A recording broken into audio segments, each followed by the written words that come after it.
In the summer of 1989, the fifth film in the Star Trek series was released. We're covering this one today. My look at Star Trek V: The Final Frontier, the movie that almost killed Star Trek. As I explained in my review of Star Trek IV, the fact the film was a huge hit and Paramount was different the way they had cash come in their hands. Apart from Star Trek The Next Generation, they were eager to get the movie out. Given how the Wall of the Light hired turned Star Trek forward, the producers decided to use the same stuff as Star Trek V. Also, William Shatner would take over directing duties from Leonard Nimoy. However, the film's short production is infamous among fans. First off, Shatner wanted Sean Connery to play the lead villain, but Connery had a previous engagement, playing Henry Jones in Indiana Jones and the Last Crusade. The 1988 writer's strike over proceeds from home video sales and rentals absolutely devastated the filming schedule, and that discovered that tried to be an existential epic, but ended up being clumsy and awkward. Lastly, the visual effects of Star Trek was not only done by Industrial Light of Magic, but been producing top-of-the-line special effects for over 35 years. Unfortunately, ILM had a very busy 1989 providing effects for Ghostbusters 2, Back to the Future Part 2, and again Indiana Jones and the Last Crusade. They are forced to settle for Farron Associates, who ended up producing effects noticeably worse than the comparable episodes of the TV series. Star Trek IV ended up being the first and last film. This despite the fact that Star Trek V ended up being more expensive than Star Trek 2, 3, or 4. Don't believe me? Star Trek 2 was filmed for $11 million, Star Trek 3, $16 million, Star Trek 4, $21 million. Star Trek V ended up costing $27 million. As you can tell, I'm not looking forward to this, as movies are widely considered bound fans, and most people are jealous of worse than the original 6 movies. So, let's get cracking. We open on Nimbus 3, the deceptively titled Planet of the Galactic Peace. We see a drifter named Jean wandering in the desert. Sadly, I don't think he's going to join the Justice League as Martian Manhunter. There's a person riding up on a horse, so John decides to do the first logical thing. Go for his gun. The person reaches out to John saying he has a secret pain and he can release it. The person does, and John asks who the stranger is. The person takes his head down and he has pointed ears. Is Vulcan that can feel? Yes, folks, this is our villain.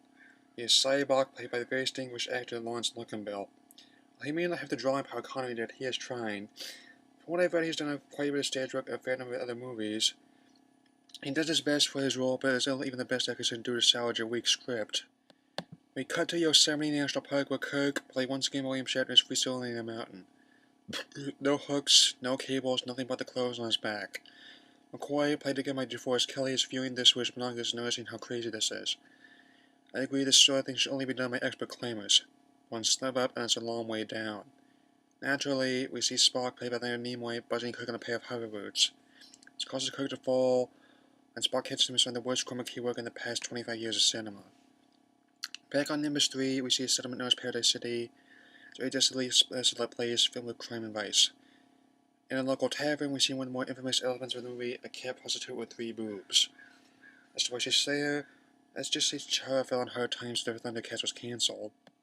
In a back room, Romulan Ambassador Caitlin Dark reached Klingon General Court and Terran official St. John Talbot, last of which is surprisingly played by distinguished character actor David Warner. Warner is a very good actor, but I hate to think what his bill's like if he agreed to be in this picture. Romulan greets the other two with Core belching very loudly. Dark says it must be Klingon for hello. Just then, the bar is attacked by Cyborg and his followers, and the ambassadors are taken hostage. We cut to Space Dock, where Scotty, played a game by James Doohan, laments that after Shaitan cruised the Enterprise A, the ship needs serious repairs. There are problems all around, ranging from the leather collection and volatility going off and the transporter not working, not helped by the fact he's working with a skeleton crew. Uhura, played again by Nichelle Nichols, comes in with dinner. This is another one of the more ridiculed elements of the movie, the romance between Scotty and Uhura, which had never been brought up before. I don't get why this needed to be in the movie. I really don't. It's one of the many things that does not make sense in the movie. Uhura contacts Sulu and Chekhov, played again by George Takei and Walter Koenig. They try to claim the continental blizzard, but Uhura quickly finds out they're in the 70-degree range in sunny weather. Walter, I'm sorry. George, I'm especially sorry for you. Thank goodness your Facebook page has plenty of humorous updates. That night, Kirk, Spock, and McCoy talk over dinner of baked beans made with whiskey. Spock also suggests roasting marshmallows. By the way, Kraft actually sold marshmallow occasion. He says after one, model after one Spock is holding as a tie-in. He's still very well too. Here's a picture of one of them.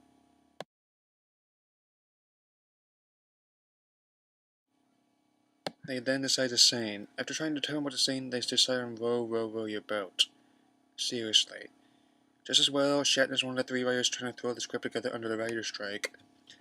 Howard then comes in with the shuttlecraft to take them back to the Enterprise. that takes off as a cartoon. I don't mean in the sense the effect is like a cartoon, I mean in the sense that it is a cartoon. The shuttle takes off via cell animation.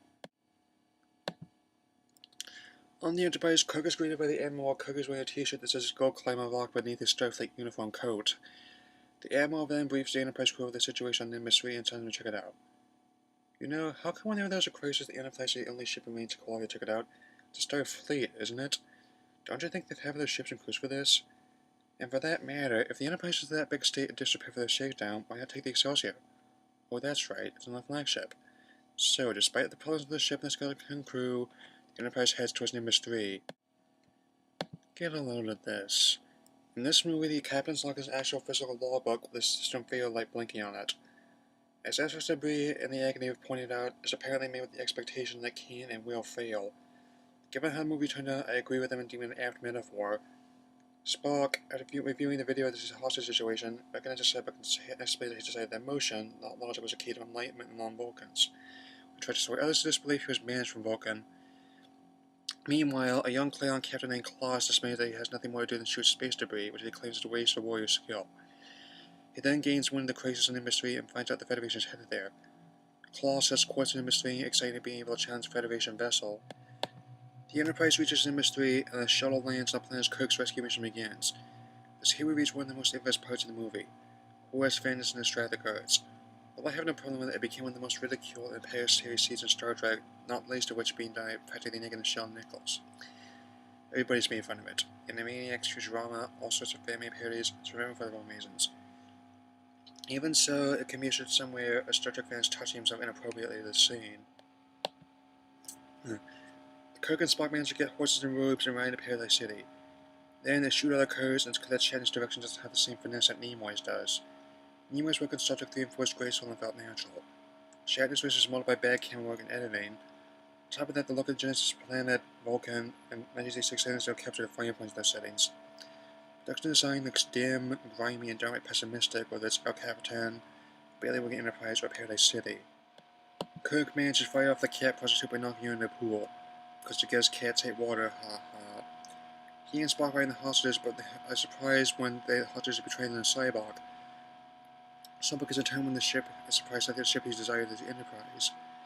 Shuttlecraft heads back to Enterprise, but Claw's Klingon bird plays reach Nimbus 3 and spotted the Enterprise. The shields raised, Sky tells Kirk that Kennedy is trying to bring the shuttle back in. And as the bird plays readying its weapons, Kirk decides to forego the tragedy and try to dock the center manually. Results, the shuttle crashes into the docking unit with some fairly decent model work. This is effectively bots with the awful effect of the Enterprise working from the Klingons as they fire their torpedoes. It shows so badly composite it looks less like a Star Trek movie, more like a Rover cartoon. I mean, those are actually funny. On board the Enterprise, Kirk clashes with Cyborg and Spock has a weapon pointed at him. However, Spock won't shoot Cyborg as it turns out he has half-brother. Cyborg then throws him the brick. Kirk is furious for Spock betraying the ship, but McCoy points out that Spock couldn't shoot his brother. With Cyborg in complete control of the Enterprise, Cyborg reveals his plan to the crew. He wants to go to the center of the galaxy to find Shaka V, the planet of God. Kirk says his plan is crazy as no ship has ever come back from the galactic core. And also point that Shaka V is so named because of Sean Connery. As I said, Shatner wanted to play Cyborg, but he had a previous engagement with Indiana Jones and Last Crusade's Professor Henry Jones. Scotty then breaks Kirk, Spock and McCoy out of the bricks so they can contact Starfleet about what's going on. They tell Scotty to be careful as Scotty replies he knows the ship like his back of his head, right as he bangs his head on a bulkhead. Kirk and McCoy fly up an empty turbo shaft after on Spock and his hoverboats, just barely eluding Cyborg's followers. Shaft has almost to Deck 52, Deck 64, Deck 70, and Deck 52 again. Not only does he make the Enterprise seem abnormally large, the enemy area can seem like one of those old Hanna-Barbera cartoons where they use the same backgrounds over and over in chase scenes or driving scenes.